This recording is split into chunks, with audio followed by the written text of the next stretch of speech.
Cek, cek, cek. Suaraku udah masuk belum? Cek. Sudah sih, sudah.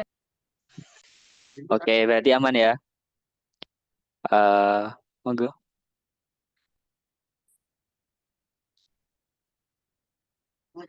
Assalamualaikum warahmatullahi wabarakatuh. Waalaikumsalam warahmatullahi wabarakatuh. Sudah bisa dimulai ya, teman-teman? Sudah, Kak. Bisa. Sudah, Kak. Sebelumnya, selamat siang semuanya. Gimana kabarnya siang hari ini? Alhamdulillah. Baik, Kak. Alhamdulillah. Pada kehujanan apa enggak hari ini? Hujan. Ya, kebetulan di sini hujan deras dari tadi malam ya. Semoga teman-teman semuanya sehat. Terima kasih teman-teman semuanya sudah menyempatkan hadir, menyempatkan waktunya untuk mengikuti webinar hari ini dengan topik demokrasi informasi dan pengembangan ekosistem digital. Nah, di sini teman-teman pastinya kepo ya. Apa sih demokrasi informasi dan pengembangan ekosistem digital itu? Tapi jangan khawatir karena hari ini kita akan mendapatkan pemateri yang luar biasa, yaitu dari Bapak Muhammadun M. Ikom. Dari beliau adalah wartawan Suara Merdeka dari tahun 2004 sampai 2018. Kemudian beliau juga bekerja di Komisioner KPU Kabupaten Jepara tahun 2018 sampai 2028.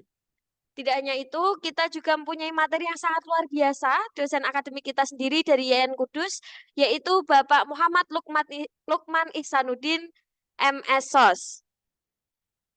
Nah, tanpa berbasa-basi lagi, kita mulai acara pada siang hari ini dengan Bismillah bersama-sama. Bismillahirrahmanirrahim. Amin. Acara yang pertama kita akan ada opening speech dari Ketua HMPS KPI YN Kudus, Kak Muhammad Syahid Dikri Amin. Kepadanya saya persilahkan. Baik, terima kasih. Bismillahirrahmanirrahim. Assalamualaikum warahmatullahi wabarakatuh. Bismillahirrahmanirrahim. Alhamdulillahirabbil alamin wa bihi nasta'in wa ala umuri dunya waddin. Wassalatu wassalamu ala asrofil anbiya wa imamil mursalin Sayyidina wa maulana Muhammadin wa ala alihi washabihi ajmain amma ba'd. Yang saya hormati Bapak Muhammad Lukman Ihsanuddin M.Sos selaku akademisi dosen YIN Kudus dan juga Bapak Muhammadun M. Ikom yang nantinya sebagai narasumber kita. Beliau adalah seorang wartawan Suara Merdeka di 2024 sampai 2018 dan juga sebagai komisioner KPU Kabupaten Jepara 2018 sampai 2028. Dan juga yang tak lupa yang berbahagia dari untuk teman-teman semuanya peserta webinar pada siang hari ini yang sehat dan juga ceria-ceria ini. Langsung saja, mari kita panjatkan puji syukur kehadiran Allah Subhanahu wa taala atas nikmat yang dianugerahkan kepada kita, yakni nikmat jasmani dan juga nikmat rohani, agar kita bisa mengikuti webinar pada hari ini dengan sehat walafiat. Tak lupa juga sholawat serta salam kita aturkan kepada junjungan baginda Nabi Agung Muhammad Shallallahu Alaihi Wasallam, karena beliaulah suri teladan kita dalam berakhlak karimah supaya kelak di hari akhir ke dunia syafaat dari beliau. Amin amin ya rabbal alamin. Nah, teman-teman semuanya, di sini kita akan mengangkat tema webinar kita pada siang hari ini, yaitu demokrasi informasi dan pengembangan ekosistem digital. Nah, dengan materi yang luar biasa ini diharapkannya teman-teman semuanya bisa nantinya sambil kita diskusi dengan pemateri yang sudah kita siapkan, dengan materi yang hebat-hebat, yaitu dengan Bapak Muhammadun dan juga Bapak Lukman yang akan menyampaikan beberapa materi yang akan nanti disampaikan di webinar ini.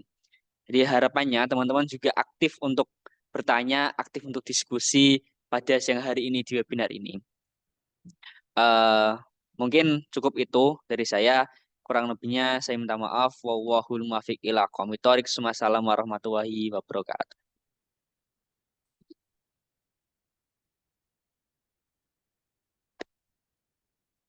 Baik, kepada Kak Muhammad Syahud Tikri Amin diucapkan terima kasih. Langsung saja teman-teman, kita akan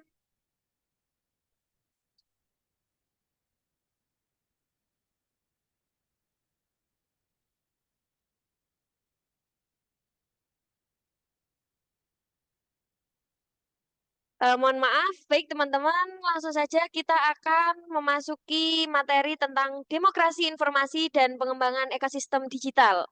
Kepada Bapak Muhammadun M. Ikom, dipersilahkan.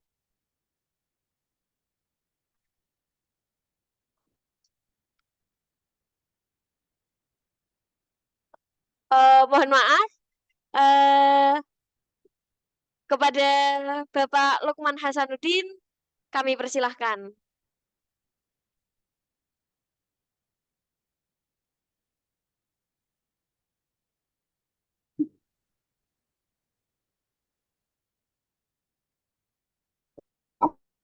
Belum ya? Halo, Mbak. Bisa dengar saya? Nggih, sampun terdengar, Pak.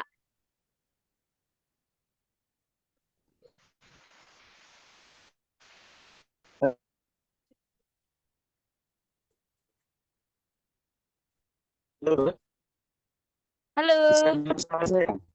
bisa Pak, tapi putus-putus. Ya.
Saya belum.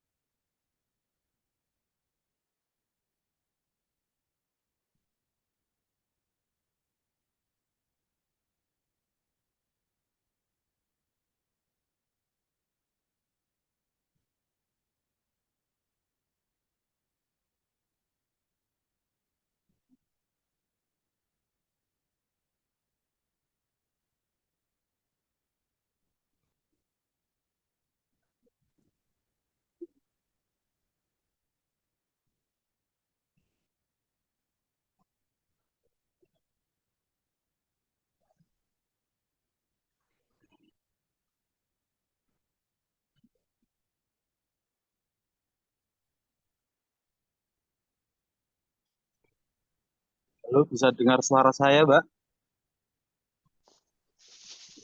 Ya, ini saya sedang bergabung, Mas Lukman. Oke.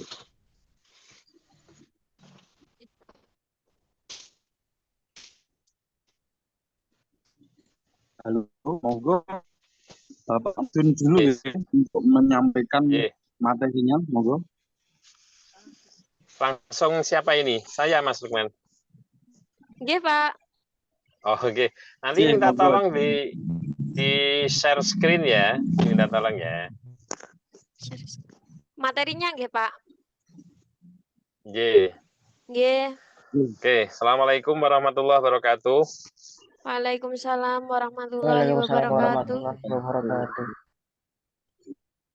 Alhamdulillahirabbil alamin. Allahumma shalli wa sallim ala sayyidina Muhammad. Amma ba'd. Yang saya hormati Pak dosen, Pak Lukman, yang saya hormati teman-teman semua, panitia maupun peserta seminar melalui Zoom dengan ekosistem digital dari YIN Kudus ya, YIN Kudus. Ini saya sudah berhenti tadi habis duhur sampai Pati Juanda ini ya. Karena tadi pas jam 2 itu pas agak tanggung waktunya, masih di jalan besar, nanti ini bisa menepi dan bisa bergabung dengan teman-teman semua. Ini ada, saya tanya, ini ada berapa peserta, nggih? 77 ya, yang sudah 7. bergabung ya. Nggih. 77. Semuanya Mbak, wartawan, mahasiswa KPI nggih, semester berapa? Gabungan antara semester 2, 4, dan semester 6, Pak. Oke, 2, 4, dan 6 ya. 2, 4, Nggih. dan 6. Oke, terima kasih.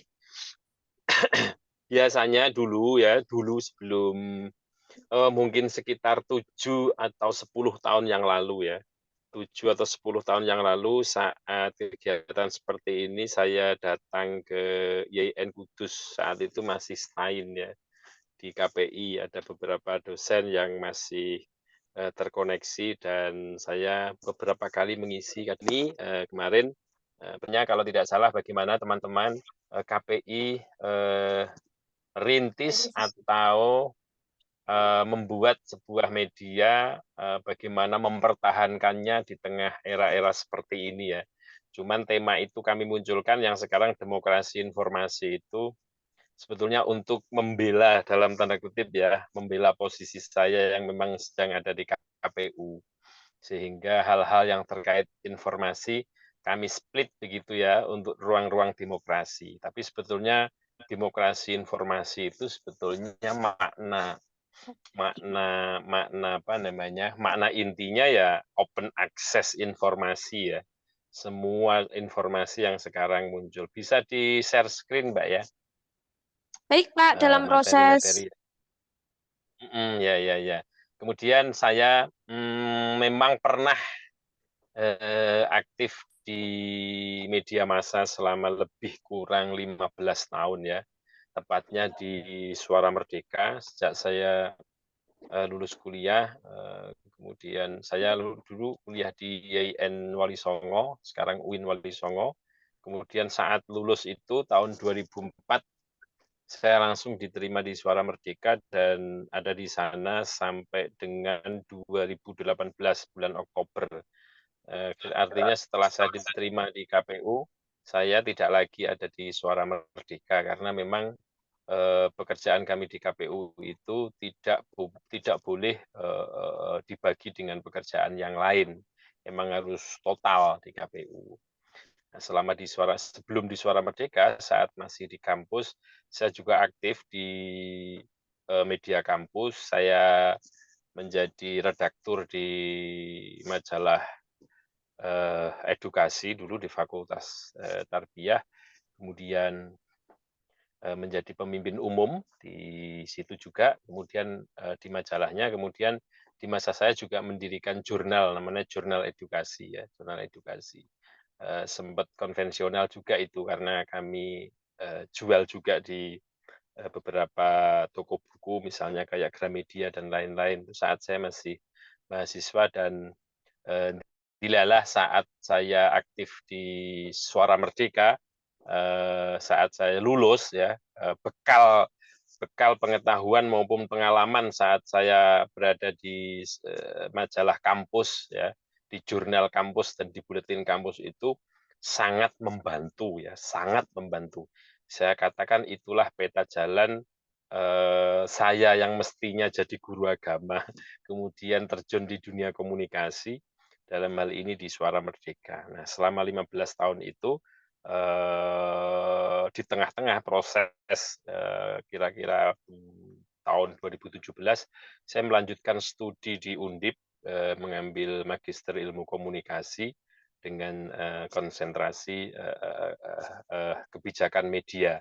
Jadi saya juga mempelajari hal-hal terkait digital ecosystem misalnya, kemudian internet, kemudian media sosial, juga ekonomi dan politik media massa. Kami ada di situ dulu.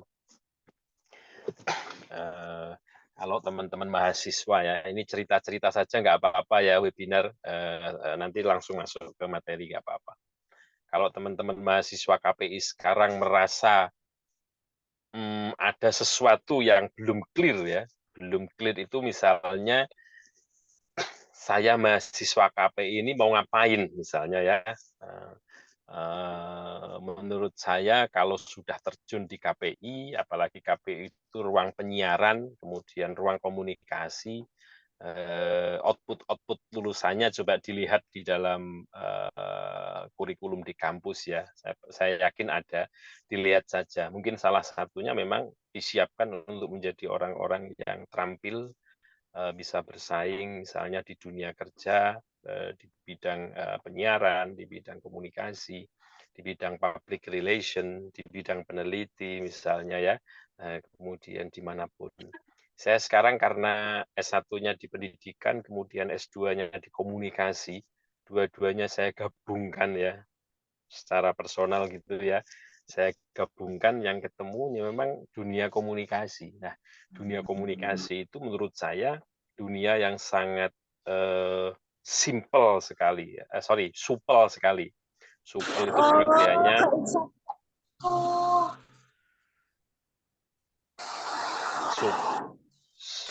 supel itu maksudnya adalah ini dunia yang bisa masuk di ruang manapun, di instansi manapun, di lembaga manapun, di organisasi manapun. Jadi bisa itu komunikasi itu. Seperti saya ini kemudian masuk di KPU. Itu betul-betul lembaga ini membutuhkan orang-orang yang terampil di bidang komunikasi. Kenapa? Karena lembaga seperti KPU itu juga butuh komunikasi publik. Kepada siapa? Kepada stakeholder. KPU itu punya stakeholder utama, punya stakeholder penyangga atau sekunder.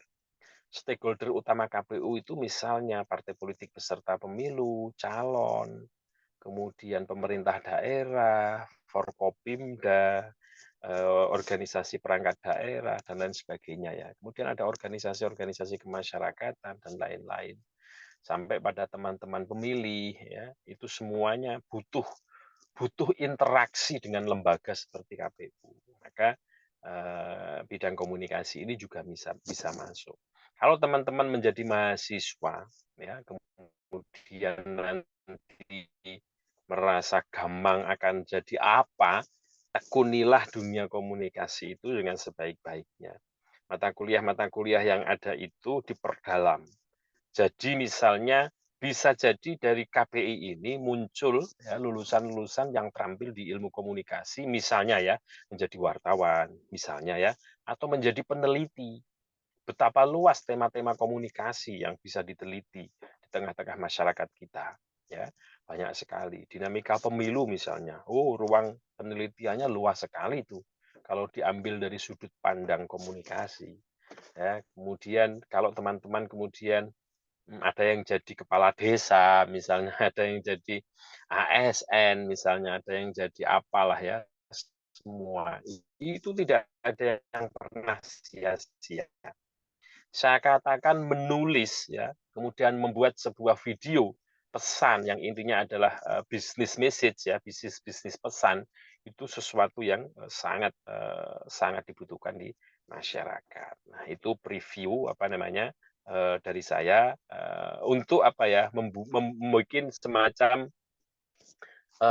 pandangan lah ya, view kita bagaimana KPI ini mahasiswanya tidak dalam posisi gamang, tetapi harus punya kemantapan, keyakinan bahwa satu saat nanti ilmu komunikasi itu betul-betul dibutuhkan di masyarakat. Nah, komunikasi itu juga berkembang pesat, ya, berkembang pesat. Maka di sini saya mengambil tema demokrasi informasi di era new media, yaitu ekosistem digital. Jadi kita ini sudah ada masyarakat ya, kita ini sudah terbentuk masyarakat digital. Selain masyarakat di sekitar kita yang kita lihat saat ini, sebetulnya kita masih punya ruang ya, ruang komunikasi yang itu digital. Apa fasilitasinya? Ya new media itu, media baru. Misalnya ada media baru ya, misalnya website, misalnya apa namanya portal-portal pemberitaan itu dan lain sebagainya yang terus dikembangkan dalam bentuk multimedia ya dan lain sebagainya itu bisa termasuk juga melalui media sosial. Itu ruang-ruang komunikasi ekosistem kita, masyarakat kita ada di situ.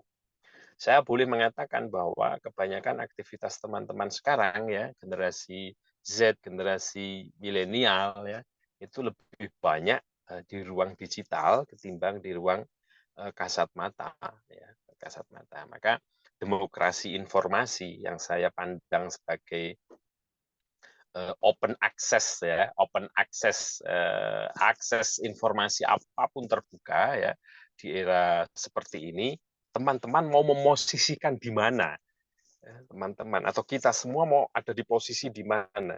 Kalau mau saya spesifikasikan, teman-teman KPI ya lulusannya akan ada di posisi mana. Kalau sekarang sedang menggeluti studi-studi ilmu kepenyiaran dan ilmu komunikasi, disitulah teman-teman nanti ya bisa terus mendalami sampai menemukan posisi yang pas, posisi yang pas. Itu ya. Coba di slide berikutnya, Mbak.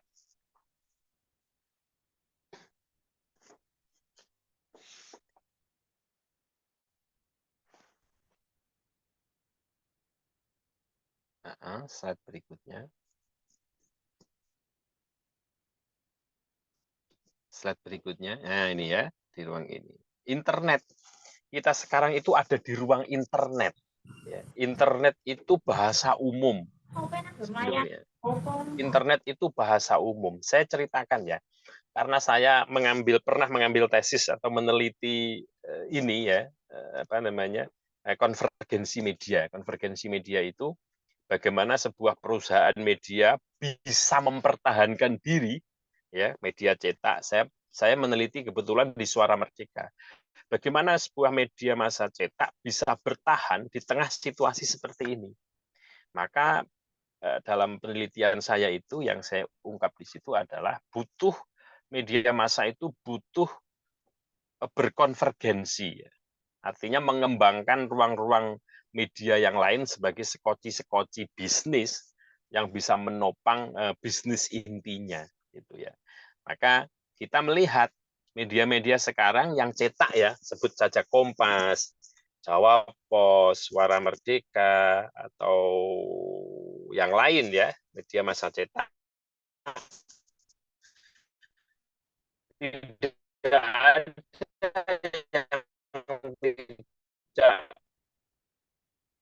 membuat media baru atau new media. Mereka membuat website menampung semua media agar mengembangkan media sosialnya. Sebagai apa? Sebagai ruang untuk mendistribusikan pesan yang ada di website itu. Kalau wartawan sekedar mengunggahnya di website, itu komunitasnya akan sempit, lebih sempit dibanding misalnya distribusinya dibantu dengan media sosial, misalnya lewat TikTok lah, lewat apa namanya Instagram, Facebook, dulu ada Telegram, menambah jangkauan lebih luas, ya, keterbacaannya itu lebih luas. Itu semuanya difasilitasi oleh internet. Nah, internet itu dari sisi sejarah, ini teman-teman perlu catat juga. Internet itu sebetulnya ada kapan sih? Internet itu sebetulnya mulai digagas di barat itu sudah lama. Sejak tahun 40-an, 30-an itu sudah mulai ada embrio-embrio ya, yang meskipun sebetulnya mulai ada coding-coding yang sifatnya lebih canggih ya, yang bisa bisa menyebarkan informasi ke lintas kota, ke lintas negara ya gitu ya. Itu mulai muncul di era 70-an, 80-an ya di barat ya. Itu sudah ada. Di Indonesia di masa itu belum ada. Media massa pertama kali ya, media massa yang menggunakan internet itu tahun 92, internet baru masuk itu. Kalau saya teliti itu tahun 92. Republika itu termasuk yang awal ya, awal menggunakan internet. Kemudian Suara Merdeka kalau tidak salah di tahun 95 ya, itu sudah mulai menggunakan website. Kemudian Kompas di 96, lalu Detik ya, Detik itu muncul di 97 98 kalau tidak salah. Coba nanti teman-teman bisa cek. Kemudian yang sampai sekarang menjadi besar ya, detik.com itu. Kompas.com itu juga ada di 96 ya setelah Suara Merdeka. Cuman kalau dilihat perkembangannya itu nanti beda-beda ya perkembangannya. Mulai mereka menggunakan media online. Tetapi kultur masyarakat di tahun 90-an itu ya masih menjadi kultur analog mas sebetulnya ya, masih banyak yang menggunakan kultur analog. Saya kira teman-teman KPI belum ada yang lahir ya di tahun 90-an itu ya. 90-an awal. Teman-teman itu kan kemungkinan lahirnya kan setelah tahun 2000 kan.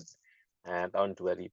Nah, tahun 90-an itu kultur medianya masih analog. Orang atau masyarakat itu masih menerima informasi searah. Itu analog. Jadi contoh, seseorang itu kalau ingin tahu informasi berita, itu melalui radio ya hanya mendengarkan. Dia tidak bisa memberikan feedback kepada radio itu. Contoh, kalau radio mengatakan X adalah Y, maka pendengarnya ya manut saja X adalah Y. Pun demikian dengan televisi. Televisi itu analog dulu. Ya, televisi itu analog. Jadi kita hanya bisa melihat saja, menonton saja. Apa yang disajikan TV itulah kebenaran misalnya ya. Kalau sampai diskusinya kalau mau sampai ke sana, apa yang diperdengarkan oleh radio itulah kebenaran. Kita nggak bisa punya ruang percakapan untuk merespon, untuk membantah, untuk denial ya misalnya ya, untuk menolak, untuk apa nggak bisa. Kita pasif ya, pasif. Itu kultur tahun 90-an, 70-an, 80-an sampai tahun 90-an masih seperti itu. Ya. Meskipun sudah ada internet di tahun 92, ya, tetapi kultur kita masih seperti itu. Jadi media-media sudah mulai itu menggunakan internet. Dulu itu juga ada teman saya yang ada di Suara Merdeka. Saat mengikuti seminar di Singapura, dia berangkat ditugaskan ke sana, kemudian ingin mengikuti masa depan media lah ya, semacam seminar begitu. Masa depan media terkait hadirnya internet itu oleh teman-teman juga setengah untuk apa gitu ya misalnya ya. Tidak menyadari bahwa internet seperti sekarang ini jadinya ya, tetapi saat itu memang dipandang sebelah mata ya, masih dipandang sebelah mata. Tapi banyak juga yang sudah menyadari inilah sebetulnya peta jalan informasi akan seperti ini. Lalu di tahun 2000-an coba kalau di situ, kalau di slide yang ini kita lihat media-media yang seperti saya sampaikan tadi itu adalah old media tua ya, media analog tadi itu media tua, televisi yang tabungnya besar ya. Teman-teman itu masih mengalami atau tidak ya? Kalau saya sih sangat mengalami dan masih menangi informasi di kampung saya dulu ya. Kalau orang mau nonton TV itu setrumnya tidak listrik tapi pakai aki ya dan lain sebagainya. Itu pun TV-nya hitam putih. Teman-teman mungkin tidak mengalami itu ya. Sekarang itu sudah era internet ya. Internet ada tadi tahun 90-an. Coba dipindah lagi slide-nya, Mbak, ke berikutnya. Nah, sekarang era multiplatform, ini yang saya sebutkan. Tahun 2006 itu saat awal mula ada Facebook, kalau tidak salah ya, atau 2007 ya. Sepertinya tahun 2006 seingat saya. Tapi waktu itu juga yang mungkin inilah kelahiran teman-teman ya, di tahun-tahun inilah, setahun atau 2 tahun sebelumnya, mungkin ada yang lahir tahun 2004, ada yang lahir di tahun 2005, atau justru lahirnya sama, sepantaran dengan Facebook ya. Mungkin teman-teman yang di KPI yang sekarang ikut webinar di usia kelahirannya di era-era ini ya. Saat itu saya masih ingat sudah ada di Suara Merdeka, karena saya masuk Suara Merdeka itu tahun 2004 ya. Tahun 2004 itu saat saya menjalankan tugas-tugas saya sebagai wartawan itu masih era analog, tetapi sudah ada internet, ya. Jadi saya sudah bisa kirim email, ya sudah bisa kirim email, sudah buka email, sudah bisa kirim email. Kemudian kami dari kantor itu ya sudah ada ruang bagaimana melalui internet itu kita bisa mengirim folder berita dan foto, ya sudah bisa. Nah, sekitar 5 atau 7 tahun sebelum saya masuk, orang-orang wartawan itu kalau mau wartawan di daerah ya, sebut saya kalau saya di Jepara ya misalnya, itu teman-teman itu kalau kirim foto itu dititipkan bis, ya dititipkan bis. Jadi hari ini nih misalnya liputan ya, hari ini liputan misalnya sepak bola misalnya, itu tidak bisa langsung berita dibaca seketika itu, tidak bisa. Menunggu 1 hari bahkan 1 hari setengah. Ya, fotonya dititipkan bis yang jurusan Jepara Semarang yang sampai di kantor Suara Merdeka. Baru di sana foto itu di-scan karena di daerah tidak ada mesin scan, tidak ada peralatan scan. Ya, tidak ada. Coba ini dibandingkan dengan era sekarang ya. Saya mau cerita ini agar teman-teman memahami bagaimana masa lalu dunia media itu penting untuk diketahui ya. Karena studi saya di S2 saat saya di Undip itu, kronologi lahirnya internet itu kami pelajari. Sehingga kita tahu bagaimana perbedaan sikap orang dulu dengan orang sekarang itu ya. Ini kenapa saya ceritakan karena saya juga bisa menjadi ruang nostalgia ini, ruang nostalgia masa lalu. Jadi teman-teman kalau ngirim foto ya dititipkan bus. Narasinya kemudian ya diketik cetek begitu, dalam mesin ketik juga dikirim melalui faksimili, fax ya, masih ada mesin fax ya. Coba dicek nanti ya, kalau teman-teman merasa ada peralatan teknologi ya, perangkat teknologi yang teman-teman nggak ngeh ya, yang waktu itu terkenal tapi teman-teman nggak ngeh, tolong di googling ya nanti ya, setelah acara ini ya, setelah acara ini. Mesin fax, faksimile, itu dikirim di situ setelah kami ketik di mesin ketik yang pakai manual itu, yang kalau salah harus pakai tip X, digeser lagi ya. Itu dikirim. Jadi kalau ada peristiwa hari ini, masyarakat luas baru bisa membacanya 2 hari kemudian. Nunggu bis sampai ke sana, atau 1 hari lah ya, paling cepat 1 hari. Jadi aktualitas zaman dulu itu adalah kita bisa mengetahui informasi selang 1 hari. Ya, garis bawahi ya. Yang disebut aktual saat itu, kalau hari ini ada peristiwa, di hari berikutnya kita tahu. Coba bandingkan sekarang. Itu kita sudah kuno itu. Kalau hari ini ada peristiwa dan kita baru tahu besok, itu kita seolah-olah menjadi orang masa purba. Orang masa purba. Aneh ya. Dulu itulah yang disebut aktual. Lalu tahun-tahun itu juga, tahun-tahun berikutnya ada muncul Twitter, ya, YouTube. Kalau YouTube ini lebih ke visual, ya, audio visual. Ya. Dia menggantikan peran televisi. Ini teman-teman kan penyiaran ya. Penyiaran itu kan bisa radio, audio. Kemudian kalau televisi itu kan visual, audio visual. YouTube itu menggabungkan antara keduanya dan dia menjadi media sosial ya, perangkat media sosial yang baru sebetulnya ya. Nah, demokrasi informasi itu maksudnya ya, demokrasi informasi itu maksudnya ya akses itu sekarang menjadi sedemikian terbuka. Saya kemudian mau bercerita begini. Setelah tahun 2006, 2007, 2008 media sosial bermunculan. Apa yang terjadi dengan media massa? Media massa itu kemudian mengalami apa yang disebut sebagai senjakala. Jadi tahun 2012 itu seingat saya, orang itu sudah mulai meninggalkan media massa cetak. Mereka 2012 itu sudah banyak yang membaca portal, membaca website, ya, membaca website. Coba dicek ya, YIN Kudus itu punya website itu berdirinya tahun berapa, ya? Tolong bisa dicek. YIN Kudus ya itu mulai punya website itu tahun berapa? Itulah memang masa-masa euforia saat itu ya. Memang perguruan tinggi memang harus punya website.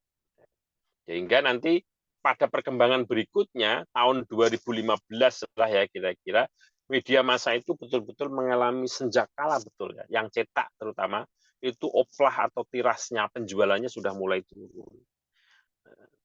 Mulai turun terus sampai orang itu sudah, setiap orang sudah punya media sosial. Saya mau menggarisbawahi begini, apa yang dulu bisa dilakukan oleh sebuah perusahaan besar media massa, sebut saja televisi misalnya, ya, sebut saja media koran besar atau majalah-majalah besar saat itu, di era sekarang itu bisa dilakukan oleh personal, orang per orang. Televisi, ya, televisi itu dulu yang punya orang kalau mau menyampaikan pesan seperti di televisi ada gambar, kemudian ada suara dan bisa live, ya, bisa live itu hanya bisa dilakukan oleh perusahaan televisi. Sekarang dengan ada YouTube, setiap personal bisa melakukan hal yang sama. Inilah yang saya sebut informasi itu ada demokratisasi informasi. Orang posisinya menjadi setara. Tidak ada lagi istilah sebutan desa dan kota sebetulnya sejak ada era internet itu ya. Dulu kalau disebut desa, disebut kota itu salah satu indikasinya adalah di desa atau di desa di kota itu orang lebih cepat menerima informasi. Ada koran, ada apa, cepat, TV banyak, listrik ada. Desa lebih di bawah itu dulu. Kok sebagian besar desa masih belum ada listrik, kemudian mau cari koran juga jauh, ya, televisi juga jarang. Kalaupun ada televisi dia setrumnya itu ya, arusnya itu pakai aki ya, bukan listrik ya, bukan listrik. Artinya apa? Ada perbedaan akses informasi antara kota dan desa. Sekarang tidak bisa begitu. Jadi sekarang itu setiap orang bisa mengakses internet, maka statusnya sudah tidak ada lagi orang desa orang kota. Kalau pakai indikasi keterbukaan informasi. Maka teman-teman dalam titik ini saya mau menyandingkan lagi dengan sejarah munculnya undang-undang pers. Sebelum nanti teman-teman harus seperti apa ya? Munculnya undang-undang pers itu tahun 99. Tahun 1999. Coba di flashback lagi tadi. Di tahun itu tadi, itu adalah masa-masa ada internet. Media massa mulai menggunakan internet. Saya ingatkan kepada teman-teman karena ini penting ya. Di masa-masa itu pula ada jatuhnya Orde Baru, ya, Orde Baru. Ya. Oh, ini penting ya karena ada keterkaitan. Begitu Orde Baru jatuh, kebebasan ya saat itu ya, kebebasan berinformasi makin dibuka, orang makin bebas bersuara, ya. Orang makin bebas bersuara, berpendapat, beropini. Nah, maka pada tahun 99 itu, ya, 1999 itu, pemerintah menerbitkan Undang-Undang Pers. Jadi Pak B.J. Habibie yang kemudian embrionya kemudian di era Gus Dur itulah mulai, Presiden Gus Dur itulah mulai kuat itu, kebebasan pers itu makin dijamin dalam undang-undang, di dalam regulasi-regulasi tahun 2000-an itu. Nah, makanya jangan heran antara rentang tahun 99 sampai tahun 2000 itu, dan teman-teman belum lahir, itu muncullah media massa online yang sangat menjamur. Kalau di Indonesia sebelum tahun itu hanya ada sekian puluh media misalnya ya, maka setelah tahun 2000 itu, setelah munculnya undang-undang pers itu, kebebasan pers itu, orang tidak lagi membutuhkan izin pemerintah untuk mendirikan media, tapi cukup membuat website, bisa langsung membuat media online, termasuk membuat media-media massa cetak di masa itu. Maka jumlahnya menjadi ribuan. Coba panjenengan cek, saya ada makalah sebetulnya yang satu saat nanti bisa dibagikan ya, bisa jadi bacaan ya. Dari sekian puluh media, setelah ada undang-undang pers dan ada internet, jumlah media di Indonesia menjadi ribuan. Karena jumlahnya ribuan, itulah ada problem etika, problem apa, macam-macam ya, problemnya makin banyak. Karena apa? Makin banyak orang terlibat di media, sedangkan media itu punya kode etik, punya aturan, maka peluang untuk membuat konten-konten yang menyalahi etika itu makin banyak. Nah, sekarang paling belakangan ini media massa itu, media massa cetak yang ada sekarang itu fungsinya terus apa gitu ya. Ini yang menjadi pertanyaan. Lalu media massa yang besar-besar yang cetak itu fungsinya seperti apa? Wong orang sekarang sudah baca informasi dari media sosial secepat itu. Orang mau mencari informasi apapun melalui Google bisa secepat itu gitu ya. Di media sosial hari ini ada peristiwa misalnya di Kudus apa begitu ya. Itu seketika itu juga masyarakat di sana ya, jauh di sana di dunia itu bisa tahu langsung. Maka fungsi dan peran media massa mainstream ya, misalnya yang saya sebut tadi ya, media massa cetak yang milik perusahaan-perusahaan besar itu sekarang menjadi pengonfirmasi fungsinya, mengonfirmasi kebenaran. Teman-teman pasti menyadari, apakah kita bisa langsung percaya kepada media sosial sebagai konten? Pasti jawabannya bisa bermacam-macam. Bisa langsung percaya, bisa harus kritis, bisa mempertanyakan, bahkan bisa memvonis bahwa itu belum tentu benar. Maka fungsi media massa cetak yang dulu pernah ada dan sekarang masih ada, itu adalah mengonfirmasi, sifatnya mengonfirmasi. Maka saya termasuk orang yang kalau butuh informasi penting dan itu ada di media sosial, saya harus melihat dulu pembandingnya. Misalnya dari akunnya tokoh-tokoh tertentu atau dari media massa mainstream. Untuk membuktikan apakah informasi yang saya baca di media sosial itu betul-betul valid, terkonfirmasi kebenarannya. Jadi itulah fungsinya.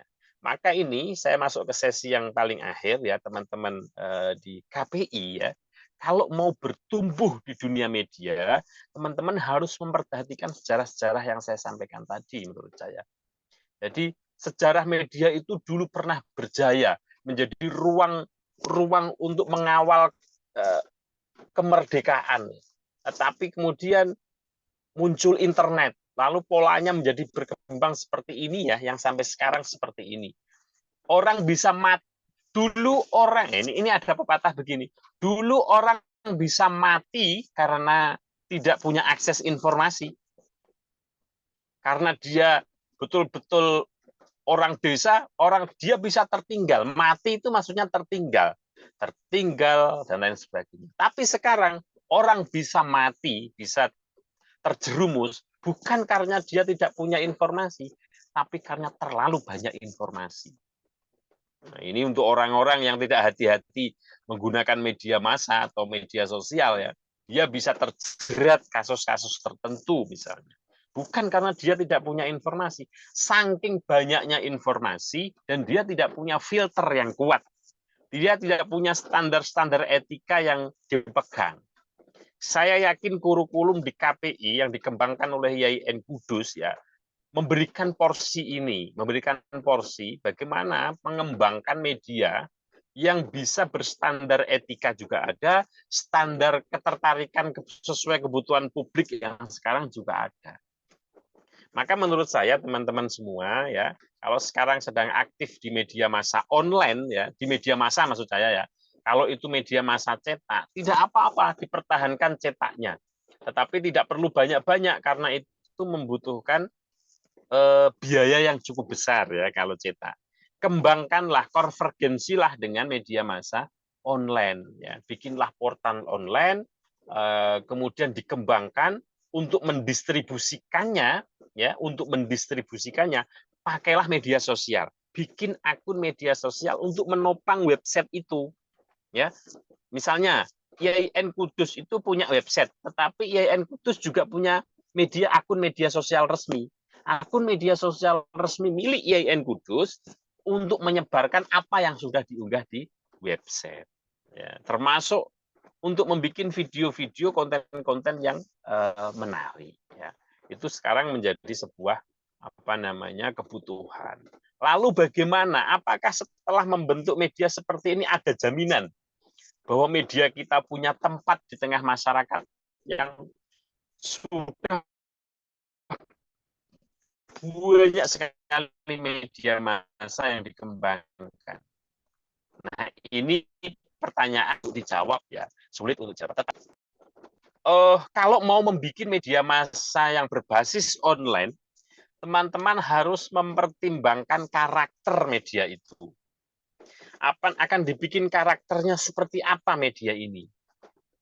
Jadi yang sekiranya begini, saya itu kalau siang-siang lapar, itu saya harus makan di warung yang situ. Kenapa? Karena saya suka menunya yang itu, misalnya ya. Sampai tingkatnya harus seperti itu medianya, teman-teman. Kalau saya membutuhkan informasi soal sepak bola, maka saya itu rujukannya itu ini loh. Kenapa saya rujukan ini? Karena media ini punya karakter. Karakternya misalnya, cara dia menyajikannya, bahasanya, ya, kecepatan informasinya, atau infografisnya, layoutnya, perwajahannya, itu karakter, ya, itu karakter. Teman-teman harus punya itu, punya visi itu, ya, punya visi itu. Maka saya sebetulnya membuat untuk menjembatani masa lalu saya yang ada di media, yang kemudian saya sekarang ada di KPU, tetapi saya punya tulisan-tulisan yang perlu saya simpan ya, maka saya bikin korespondensi.id. Sebetulnya masih belum maksimal itu hanya pelampiasan saya saja. Kalau sedang ada waktu bisa curhat di situ ya, menuliskan unek-uneknya. Kenapa? Karena menulis itu bagi saya proses yang sangat penting ya, sangat penting. Dia harus dituangkan, dia sebuah ide. Atau sekarang kalau teman-teman punya basis video, nggak apa-apa, outputnya video. Tetapi ini subjektif aja ya. Saya mengatakan tulisan itu lebih sakral daripada video. Menurut saya ya ini ya. Teman-teman boleh punya pandangan lain. Oh kalau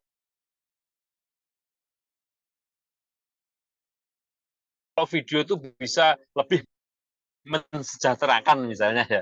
Kalau memang itu dibikin, tapi kalau saya, buat saya tulis, membaca buku. Kalau kita membaca kitab, misalnya Mutolaah dan lain sebagainya.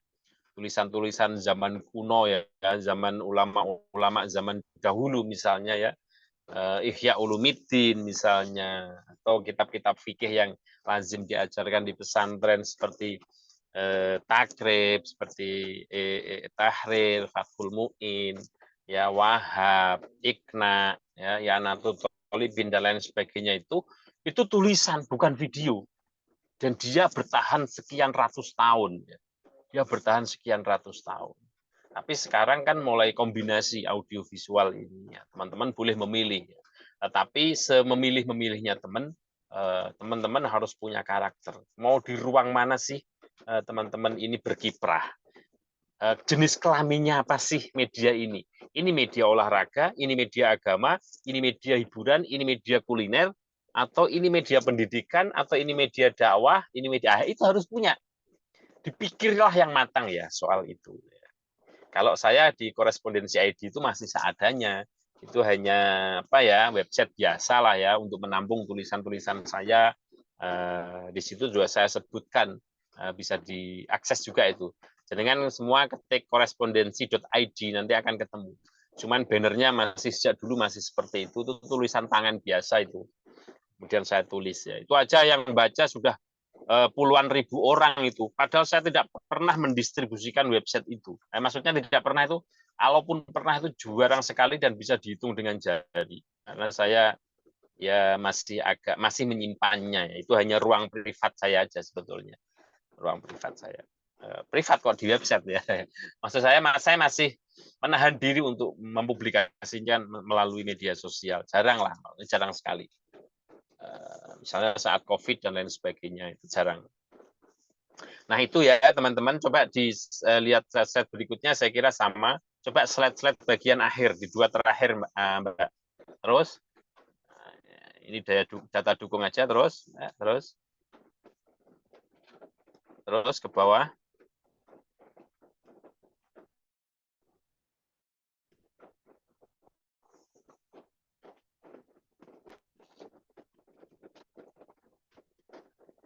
Lagi, Pak. Terus lagi. Terus lagi sampai di akhir ya.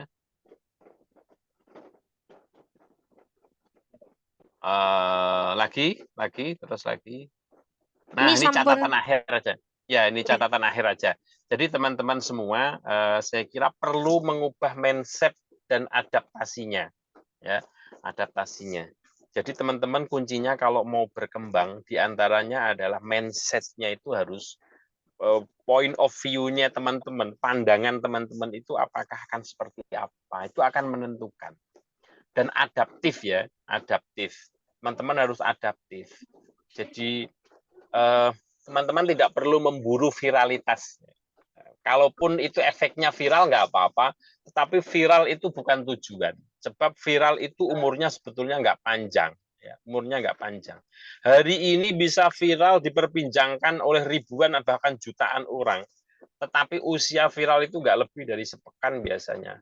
Bahkan kalau di Twitter itu risetnya sesuatu yang menjadi perbincangan itu umurnya paling-paling 8 jam. Kecuali luar biasa sekali. Luar biasa sekali. Maka teman-teman tidak perlu lagu-lagu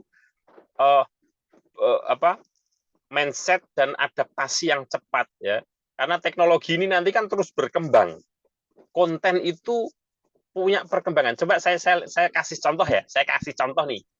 YouTube ya, itu dulu itu santai-santai. YouTube itu isinya ya santai aja.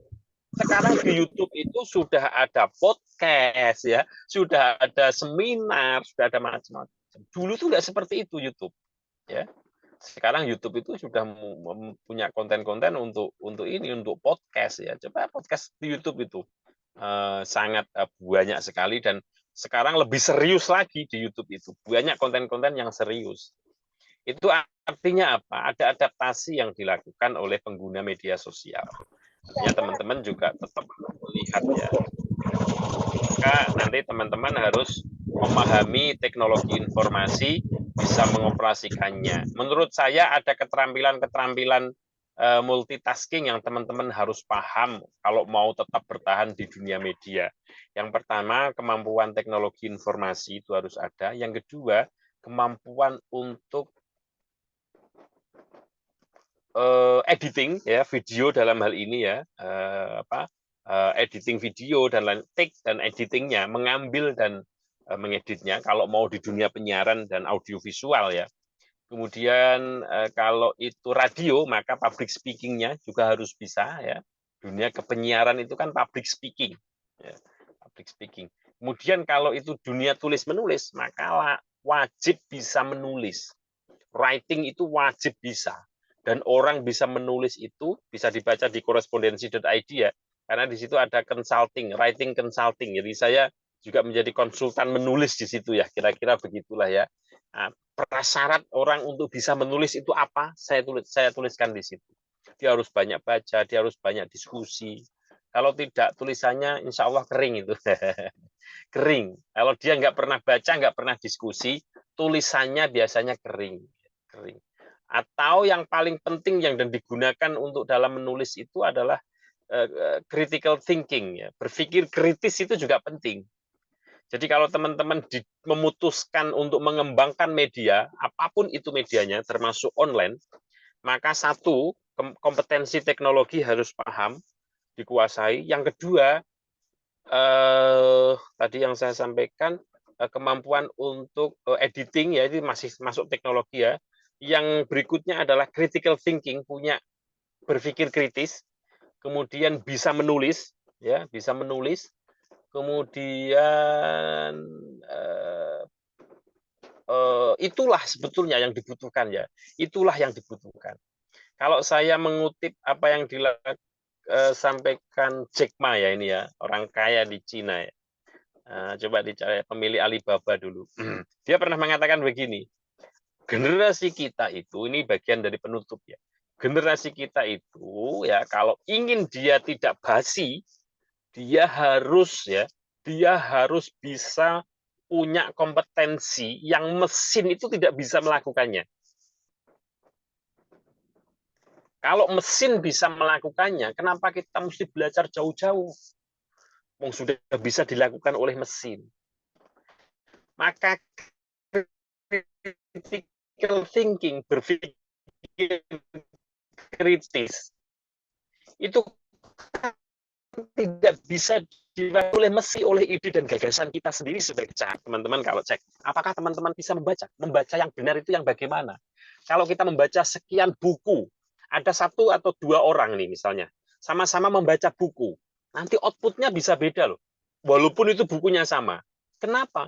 Karena ada critical thinking di masing-masing otaknya. Kesan yang diambil, respon yang diambil bisa beda-beda. Itu penting ya, critical thinking itu. Jadi pesan Jack Ma itu. Kalau menurut saya cocok aja. Jadi kita harus punya skill-skill yang mesin tidak bisa melakukannya. Ya, punya budaya kritis itu tadi, berpikir kritis, ya tidak asal ya, tidak asal, gagasan, ide-idenya segar, ya. Menulis itu termasuk yang teknologi. Oke lah, sekarang ada mesin teknologi yang bisa membantu kita untuk menulis, tetapi originalitas ide dan gagasannya, ya, AI misalnya, artificial intelligence, tetapi menurut saya ide dan gagasan kita yang muncul dari otak kita itu adalah sesuatu yang tidak ada duanya gitu. Jadi jangan apa, menurut saya jangan merasa minder kalau teman-teman bisa menulis, karena faktanya menulis itu digunakan dimanapun, di instansi manapun, termasuk kemampuan teknologi informasi tetap dibutuhkan. Jadi teman-teman KPI karena punya misi misalnya ya, misi dakwah, sebetulnya itu masih butuh ruang-ruang pendakwah melalui digital ekosistem yang perlu teman-teman semua masuk di situ ya. Ruang-ruang dakwah ini masih misalnya masih banyak yang konten-konten yang redik ya, agak radikal misalnya ya, teman-teman bisa mengisi yang ruang ini misalnya. Ini kalau berpikir ini Ramadan nih misalnya, teman-teman KPI mau ngapain nih? Konten-konten apa yang bisa disajikan ke masyarakat ini? Pemilu nih, mau apa ini? Pilkada sebentar lagi, mau apa ini? Ya, misalnya ya. Jadi ide dan gagasan itu dilatih ya. Ide dan gagasan itu dilatih. Orang tidak bisa tiba-tiba berpikir kritis. Mengasahnya dari mana? Bisa dari membaca, bisa dari kultur berdiskusi.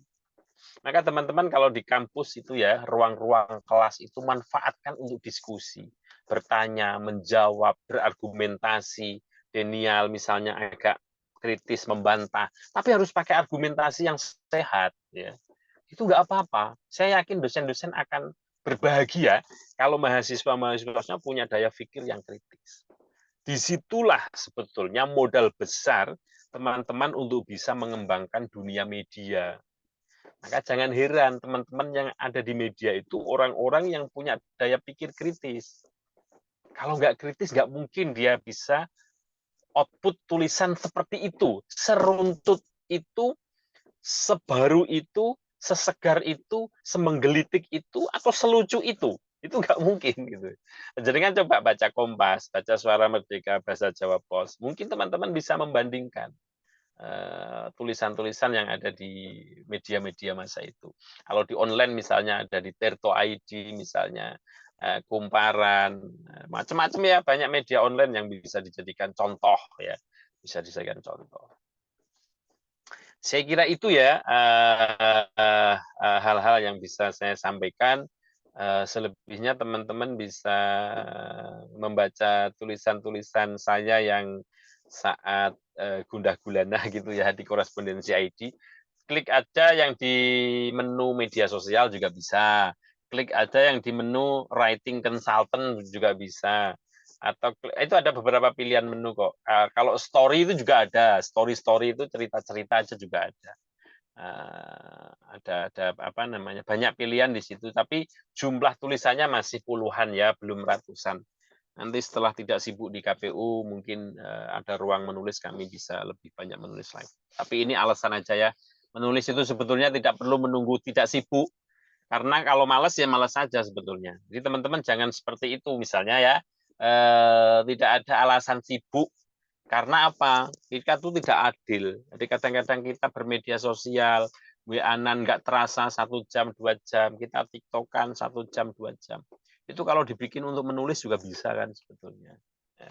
Jadi menulis itu soal niat, ya, soal niat. Soal bentuk tulisan, teman-teman bisa melihat tulisan-tulisan para penulis-penulis hebat. Ya. Tinggal teman-teman itu idolanya siapa, ditiru aja di situ. Oh, saya nggak punya idola kok. Oh, berarti belum pernah membaca ya, kelihatan ya. Kalau saya sebagai penulis mengidolakan tulisannya siapa. Itu penting ya, agar kita bisa meniru gaya tulisannya. Itu akan membentuk karakter kita. Saya kira itu untuk penyampaian. Selebihnya kalau mau hal-hal yang lain, monggo. Saya kembalikan ke moderator, nggih. Baik, terima kasih Pak Madun. Materi hari ini sangat luar biasa sekali ya. Mungkin karena hari ini kita kan sesi sharing-sharing antara Pak Madun dengan mahasiswa-mahasiswa KPI yang ada di Ayan Kudus. Nah, dari teman-teman boleh banget kalau mau ada pertanyaan, silahkan ditanyakan ya.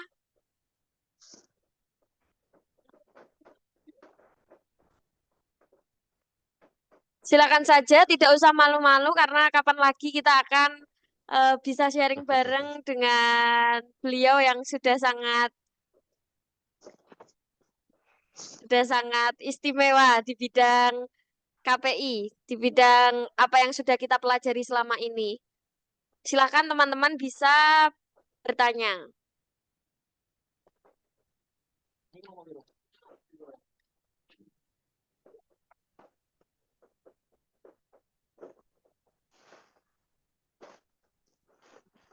Fotonya ditutup semua ya ini ya. Tidak ada yang pakai foto. Videonya dimatiin semua itu ya. Saya tadi bicara sama robot atau sama orang. Silakan kalau mau sekadar sharing, kalau mau sharing di luar forum ini juga bisa. Kalau mau tanya-tanya di website saya langsung juga bisa. Monggo, monggo. Baik, Pak, ini sudah ada satu pertanyaan masuk. Izin membacakan dari Kak Lutfi Nur Afifah. Pak, bagaimana tips cara mempertahankan mood untuk menulis dan konsisten membuat konten di tengah kesibukan kuliah dan kerja part-time? Wah, ini kayak konsultasi kehidupan betul kalau ini ya. Cara mempertahankan mood ya, Saya tuh nggak, setiap orang mungkin beda-beda ya. Setiap orang mungkin beda-beda. Ada yang orang itu suasana batinnya wes dari sononya itu suka gelisah begitu misalnya ya, suka ganti-ganti gitu ya. Tapi menurut saya ini bukan soal mood dan tidak mood ya, soal menulis ya, soal berkonten. Ini soal niat kalau menurut saya ya. Kalau sudah diniati, maka wajib menyediakan ruang untuk di situ. Kalau sudah begitu mewajibkan dirinya, istilahnya mencambuk diri sendiri ya, maka kondisi apapun harus dikalahkan, harus dikalahkan. Saya nih punya keistiqomahan menulis itu di jam sekian sampai jam sekian. Maka kegiatan apa-apa ya, hal-hal apapun di jam itu harus saya kalahkan misalnya gitu. Itu namanya komitmen. Komitmen itu tidak harus sama orang lain, dengan diri sendiri itu juga penting. Komitmen itu dengan diri sendiri itu penting. Jadi saya itu pernah mengalami begini, memarahi diri sendiri, memarahi apa ya? Bukan memarahi ya. Pernah mencoba situasi yang Mas Lutfi sampaikan.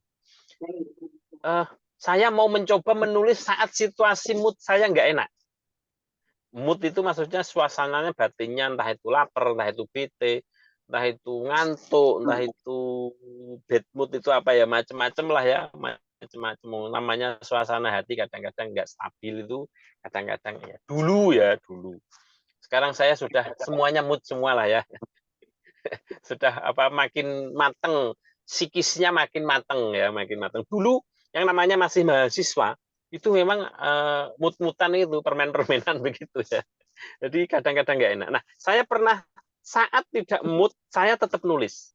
Faktanya mood itu bisa kembali saat kita memaksa diri ada di situ. Saya ya, ini saya. Coba teman-teman nanti dicoba. Yang ini cerita pengalaman kan tidak boleh disalahkan. Wong ini memang pengalaman saya ya. Teman-teman boleh punya pengalaman yang lain. Saya sedang tidak mood nih.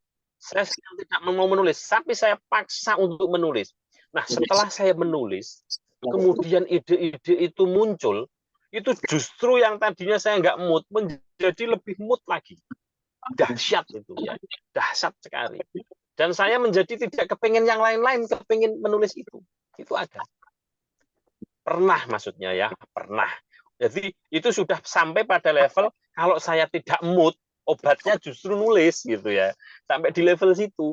Kalau saya sedang gundah gulana, misalnya ya, gundah itu gini loh.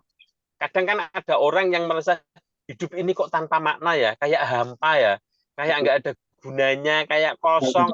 Atau hari ini tadi saya kok seperti nggak ngapa-ngapain. Hari ini saya kok seperti merugi ya. Koyok gelo, koyok orang ngopo-ngopo, juk-juk tua misalnya gitu ya. Nah, itu obatnya kalau saya nulis itu. Ya, kalau saya nulis itu. Dan orang itu kalau sudah nulis dan tulisannya bagus, ya, itu bisa apa ya, kepuasan batinnya itu bisa luar biasa dan bisa mengefek pada kehidupan positif, kehidupan lain yang positif ya. Menjadi enak, serawung dengan orang menjadi enak, membaca menjadi seger lagi, ketemu sama orang juga tidak jutek ya, dan lain sebagainya. Itu mood. Jadi mood, konsistensi, kesibukan itu sebetulnya bisa kita kalahkan ya. Tidak konsisten ya, tidak konsisten bad mood, ya, kesibukan itu sebetulnya bisa kita kalahkan dengan kekuatan yang namanya niat itu. Maka hadis sahih yang bunyinya innamal a'malu binniyah itu yang ada di Sahih Bukhari juga ada, di Sahih Muslim juga ada. Itu bukan hadis sembarangan, itu kalau mau didalami ya itu memang betul. Jadi pertanyaan Mas Lutfi saya kembalikan ke hadis saja ya, bahwa innamal a'malu, amal apapun itu mas tergantung niatnya. Kalau menurut saya ya. Jadi istilah bad mood itu kan istilah anak-anak muda. Kalau sudah tua seperti saya ini ya sudah tidak ada bad mood ya. Niatnya apa ya itulah yang harus ditekuni. Jadi ada tirakatnya memang orang nulis itu ya. Tirakatnya yaitu bisa mengalahkan kesibukan-kesibukan yang lain. Kalau itu jam 8 sampai jam 10 malam saya tidak boleh diganggu karena itu jam saya nulis. Ya udah, komitmen itu dipegang. Pukul 4 sore sampai pukul 5 sore adalah jam saya membaca. Maka di jam itu tidak boleh ada kegiatan lain kecuali saya membaca saja. Saya setiap hari harus membaca minimal 10 halaman dari buku yang saya punya. Maka itu komitmen 10 halaman itu harus dipegang. Ya, jadi nanti akan ketahuan selama 1 bulan itu sudah khatam berapa buku. Ya, coba saya tanya mahasiswa yang sekarang nih, apakah ada target dalam 1 bulan baca berapa buku misalnya ya. Dulu saya pernah mentarget 1 bulan harus 4 buku misalnya. Ini ada saya punya buku jumlah halamannya 1000 halaman, harus tuntas dalam 2 bulan misalnya. Ya udah, harus terus dibaca gitu. Dan buku yang kita baca adalah buku yang kita suka. Apakah ada buku yang tidak kita suka? Ada. Tetapi kita tidak boleh membatasi diri. Jangan-jangan kita tidak suka karena kita tidak pernah mencobanya. Nah, coba sekarang coba baca ini. Ada orang yang sukanya itu, satu nggak suka kok baca sejarah. Terus membatasi diri, mengunci diri. Nah ini menurut saya jangan. Kita harus bijak terhadap diri kita. Jangan suatu. Kita nggak doyan cilor nih misalnya. Karena kita nggak pernah mencoba cilor itu rasanya kayak apa. Nah, ini untuk apa? Kenapa saya sampaikan? ini untuk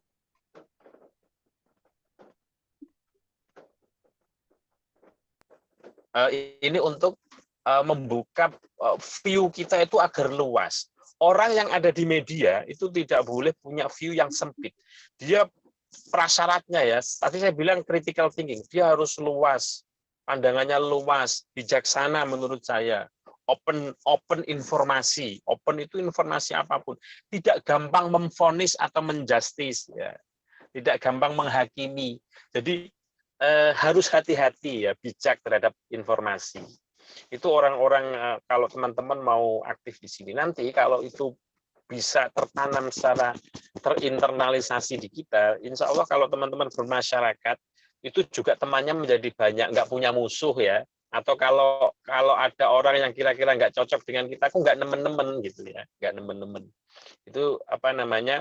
Kalau kita punya pandangan yang luas, punya bacaan yang banyak, punya referensi yang banyak, itu insya Allah luas. Jadi gitu ya Mas Lutfi ya, inkonsisten, bad mood, alasan sibuk. Ya. Sibuk itu tidak saya bantah, pasti teman-teman sibuk wong kuliah. Tetapi semuanya itu bisa kalah dengan yang namanya niat. Dan saya percaya hal yang bisa membuat kita berkembang kadang-kadang adalah hal yang justru saat kita menekuni itu kita paksa-paksa. Contoh nih saya dulu, saya itu kan di PAI, fakultasnya saya tarbiyah. Ya, karena dulu saya pernah pengen jadi guru begitu ya. Tetapi ada hal yang saya tertarik, apa? Jurnalisme. Kalau saya tekuni, saya paksa-paksa. Ternyata dari jalan saya yang sampai sekarang ya. Sampai kemarin selama belasan tahun ya. Jadi ruang apa namanya kehidupan yang sekarang mengantarkan saya di KPU misalnya. Saya nggak tahu nanti setelah di KPU apa. Tetapi menurut saya yang paling tidak pernah ada matinya adalah dunia tulis-menulis. Itu nggak pernah ada pensiunnya kalau menurut saya. Entah nanti saya sampai usia berapapun, saya kira itu tidak pernah pensiun. Gitu Mas Lutfi. Baik Pak, terima kasih. Perempuan Pak.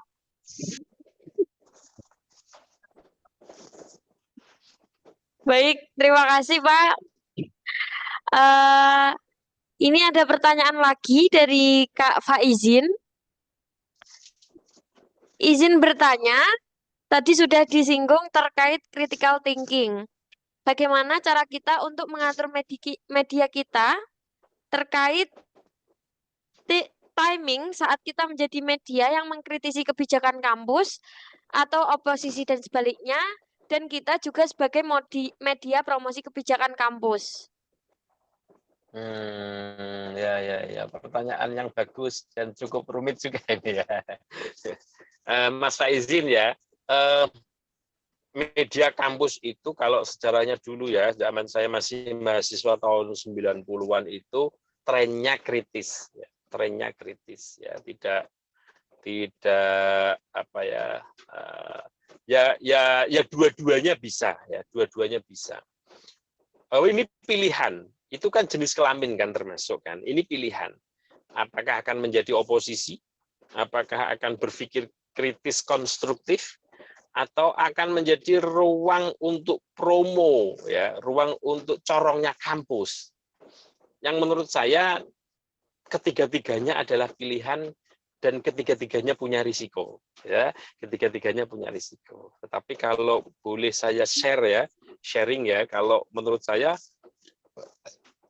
enak menjalani di dunia media itu kalau kita tidak terikat ya, artinya bebas. Maksudnya bebas itu begini, ada kode etik yang perlu kita jaga, clear ya, ada kode etik yang perlu kita jaga. Contoh nih, ini kok media kampus, tetap ada di ekosistem kampus kan. Kampus itu pasti punya ruang-ruang kebijaksanaan. Kita tidak bisa melanggarnya menurut saya ya. Tidak bisa melanggarnya. Harus dipatuhi. Kemudian yang kedua,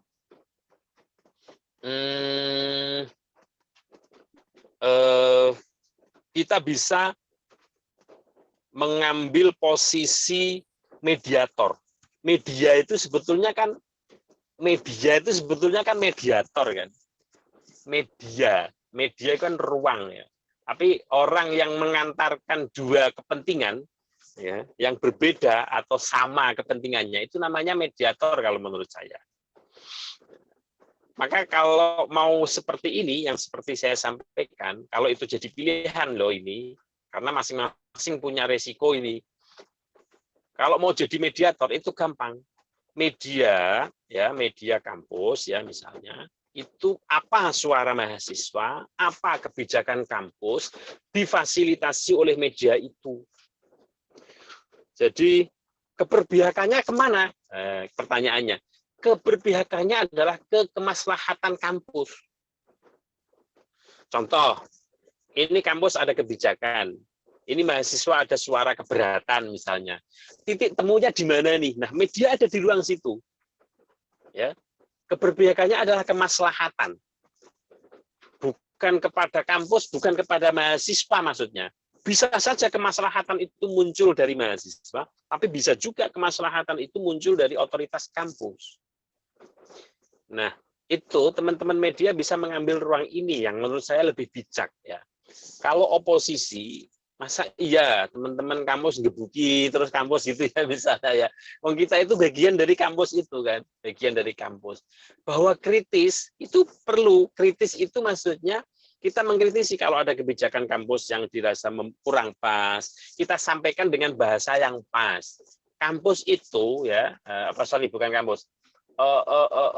Orang yang mau kita ingatkan itu tidak semuanya bisa menyadari tidak semuanya bisa menyadari dengan bahasa-bahasa kita yang keras ya. Kita perlu bahasa-bahasa yang lebih mengena, efektif. Efektif itu bisa keras, bisa lembut, bisa menyindir, bahkan ya bisa. Tapi kalau di bahasa media menurut saya cobalah lihat ya. Lihat media-media yang punya posisi tengah. Ya. Tidak berat sana, tidak berat sini. Posisinya di tengah aja. Ya, memfasilitasi percakapan antara mahasiswa dengan otoritas kampus. Nah, itu lebih, menurut saya lebih bisa dijadikan ruang pembelajaran teman-teman. Pembelajaran. Kalau terlalu oposisi nanti khawatirnya menjadi tidak sehat dan kita menjadi berjarak. Oposisi itu biasanya akses informasinya menjadi tertutup kepada kampus. Ya. Coba kalau ada yang oposisi terhadap pemerintah, biasanya informasi-informasi pemerintah terhadap oposisi tidak begitu luas. Tetapi kalau kita mengambil posisi di tengah, netral ya, netral di tengah ya. Kalau kampus begini ya, ada kontrolnya lah dari mahasiswa. Oh kalau mahasiswa sendiri perlu dikontrol, oh kampus ini penting untuk dikuatkan ya. Regulasi kampus begini kok untuk mengatur mahasiswa agar misalnya punya budaya diskusi, punya budaya membaca, punya budaya ruang perkuliahan yang asik misalnya lah. Kalau kampus punya ide dan gagasan dalam dituangkan dalam regulasi yang bagus, why not ya? Mengapa tidak kita dukung ya gitu ya. Tapi kalau kampus dalam posisi yang menyulitkan, tidak mendukung kultur akademik yang bagus, ya bolehlah ya dikritisi ya, tetapi tentu dengan bahasa-bahasa yang terikat dengan kode etik. Media kalau ada di ruang situ nanti saya kira punya wibawa, punya posisi ya, punya wibawa dan ruang yang baik. Jadi kita menjadi mediator. Karena dulu saya ingat Suara Merdeka sama zaman saya itu tagline-nya 2 kali berubah. Yang terakhir itu perekat komunitas Jawa Tengah. Ya, maksudnya apa? Kalau ada konflik di masyarakat, bagaimana posisi kami saat itu ya? Maka posisinya di sini, perekat komunitas Jawa Tengah. Bukan ngompol di situ ya. Gitu nggih, Mas Sinten tadi. Faizin ya. Mas Faizin. Terima kasih, Pak. Iya. Baik, terima kasih atas jawaban yang sangat luar biasa dari Pak Madun. Apakah teman-teman ada yang mau bertanya kembali?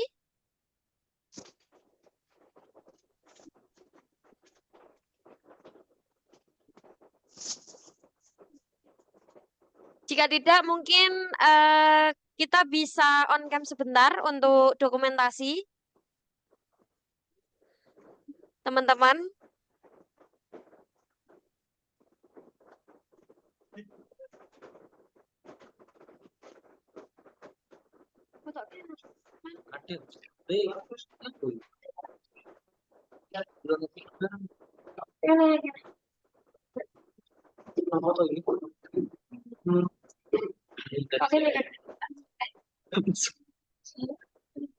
Yuk senyum yuk.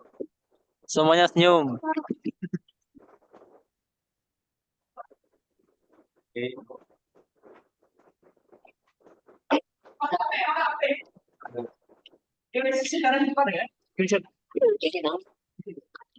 Oh iya, aku tega no. Kira kita.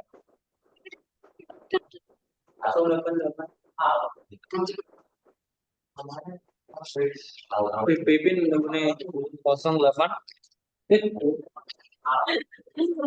Baik.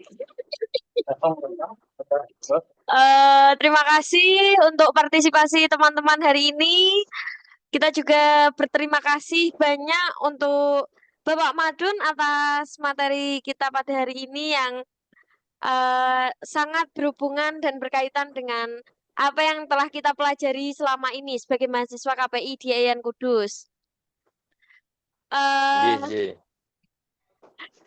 Terima kasih banyak. Satu yang paling saya ingat hari ini adalah bagaimana kita itu harus tetap produktif karena kita itu sebagai mahasiswa, sebagai anak muda, entah itu kita mempunyai bakat untuk mengedit, entah untuk mendokumentasikan, atau entah untuk menulis. Dan kita walaupun sedang dilanda kesibukan itu, kita tidak mempunyai alasan untuk menunda hal tersebut karena Pak Madun sendiri berkata kalau sudah diniati kita harus mengadakan ruang untuk melakukan hal tersebut. Dan itu sudah termasuk dalam berkomitmen kepada diri kita sendiri. Semoga materi yang sangat luar biasa hari ini bisa bermanfaat untuk kita, untuk teman-teman semuanya. Dalam perjalanan kehidupan kita ke depan, bisa kita ambil manfaat yang baik-baik. Dan terima kasih atas partisipasinya. Terima kasih Pak Madun sudah memberikan ilmu yang luar biasa. Terima kasih teman-teman sudah mau join, sudah mau berpartisipasi di webinar pada siang hari ini. Juga terima kasih untuk dosen kami, Bapak Lukman, karena telah memfasilitasi acara yang sangat luar biasa pada siang hari ini. Mungkin cukup sekian siang hari ini. Semoga kita semua sehat selalu dan bermanfaat untuk masyarakat. Amin ya robbal alamin. Sekian dari saya. Mohon maaf. Pamit ya. Saya pamit Mbak. Terima kasih teman-teman semua. Assalamualaikum warahmatullahi wabarakatuh. Waalaikumsalam warahmatullahi wabarakatuh. Baik teman-teman, saya juga akan pamit. Saya dari HMPS KPI, saya Lanang Isa Indiwara, dan partner saya tadi ada Mas Dikri. Kami mohon maaf apabila ada kekurangan dan kesalahan dalam acara pada siang hari ini. Wassalamualaikum warahmatullahi wabarakatuh. Waalaikumsalam warahmatullahi wabarakatuh.